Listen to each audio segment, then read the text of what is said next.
नमस्कार साथियों, अभी मैं पार्लियामेंट के ठीक सामने हूं और इस समय भारत के गृह मंत्री बिहार में है। कब तक रहेंगे कहना मुश्किल है। लोगों का कहना है कि वो सरकार बीजेपी की अकेले दम पर यानी बीजेपी का मुख्यमंत्री बना करके ही आएंगे। कई उड़ती उड़ती ये भी खबरें हैं कि नीतीश कुमार को अब पत्रकारों से मिलने नहीं दिया जा रहा है, उनके किसी पार्टी वर्कर से नहीं मिलने दिया जा रहा है। तो कुछ लोगों का ये भी कहना है कि जो है ये रिजाइनेशन नीतीश कुमार जी ने या राज्यसभा जाने का फैसला खुद से नहीं किया है, क्योंकि उन्होंने वीडियो में आके तो कुछ बोला नहीं है।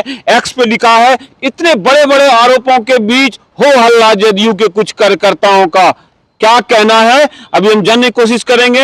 आरएसएस के वरिष्ठ कार्यकर्ता हैं मोहित माधव जी। सर नमस्कार। जी नमस्कार। जैसा कि अभी न्यूज़ में अभी देखा गया है कि नीतीश कुमार ने ऑल सडन रेजिग्नेशन दिया है जी। और राज्यसभा के लिए उनका नॉमिनेशन हुआ है जी। इसमें पहलू ही तो बहुत सारी हो सकती हैं और लोग जैसा कि अभी दुनिया में बातचीत चल रही है कि उन्होंने किस लिए इस तरीके का निर्णय लिया, तो उसके पीछे कारण तो बहुत सारी हो सकती हैं और जो कि आगे आने वाले समय में पता भी चलेगा लोगों को कि क्या कारणें रही होंगी।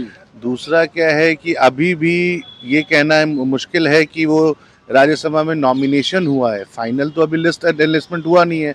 उनको वोट मिलता है या नहीं मिलता है, फाइनल वो वीटो होते हैं या नहीं होते हैं, उस पर भी एक प्रश्न चिन्ह तो है ही। अभी सिर्फ नॉमिनेशन फाइल हो जाने से ये तो डिक्लेयर नहीं हो जाता कि वो राज्यसभा मेंबर बन गए हैं।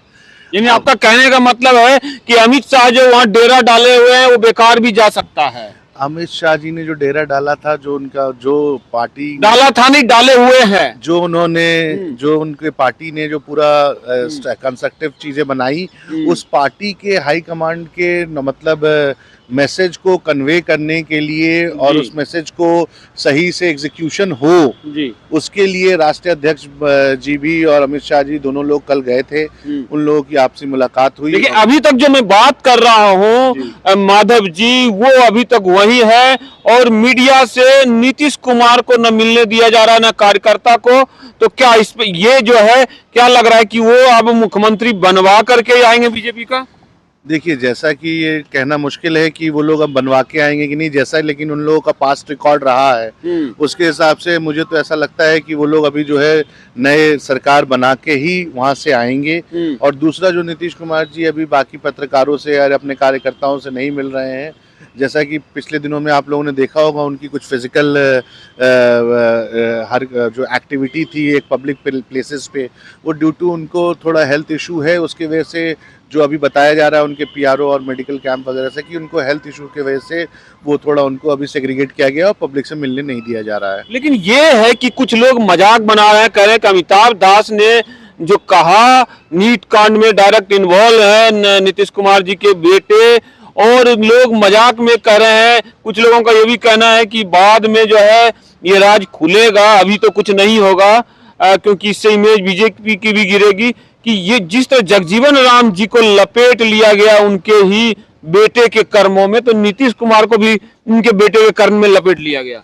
देखिए, जैसा कि उन्होंने बताया अपने फाइल्स में या अपने न्यूज़ में कि इस तरीके की चीज़ है और एनआईटी वाले केस में उनकी इन्वॉल्वमेंट या उनके बेटे का इन्वॉल्वमेंट है।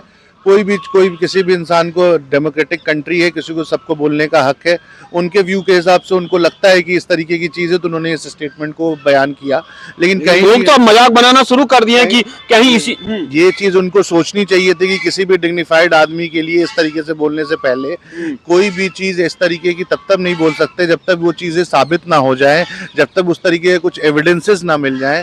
तो आप किसी के ऊपर भी ब्लेम करने के लिए तो आप कुछ भी किसी को भी ब्लेम कर सकते हैं। मैं भी इस बात को मानता हूं, लेकिन आप ये बताइए नीतीश कुमार साधारण स्थिति में राज्यसभा जाने को तैयार होंगे?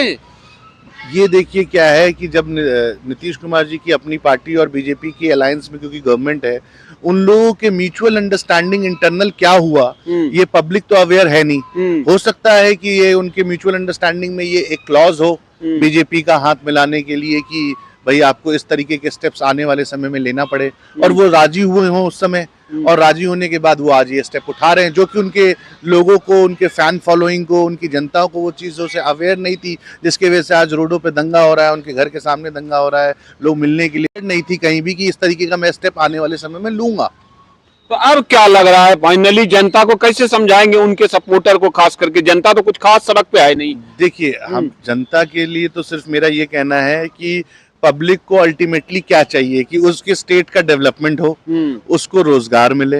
बीजेपी जो है डेवलपमेंट करेगी, बीजेपी डेवलपमेंट करेगी। बीजेपी ने अपनी एनालिसिस बनाई, अपनी मैनिफेस्टो पे जो जो चीजें बोली हैं उसमें से कुछ चीजें वर्क इन प्रोग्रेस हुआ है। अभी धरातल पे तो कोई चीजें दिखनी मुश्किल है इतनी जल्दी, लेकिन करने की कोशिश उनकी पूरी है। तो दोस्तों, आपने देखा कि आरएसएस के कार्यकर्ता कभी ज्यादा बोलते नहीं हैं और ज्यादा कुछ चीजों को हवा नहीं देते हैं, लेकिन मैं और लोगों से भी बात करने की कोशिश करूंगा। आप बनाए रखें इस खबर पे नजर, और लग रहा है कि कोई बोलेगा कि आखिर हुआ क्या है पर्दे के पीछे, और क्या ये राज खुलेगा या राज ही रह जाएगा।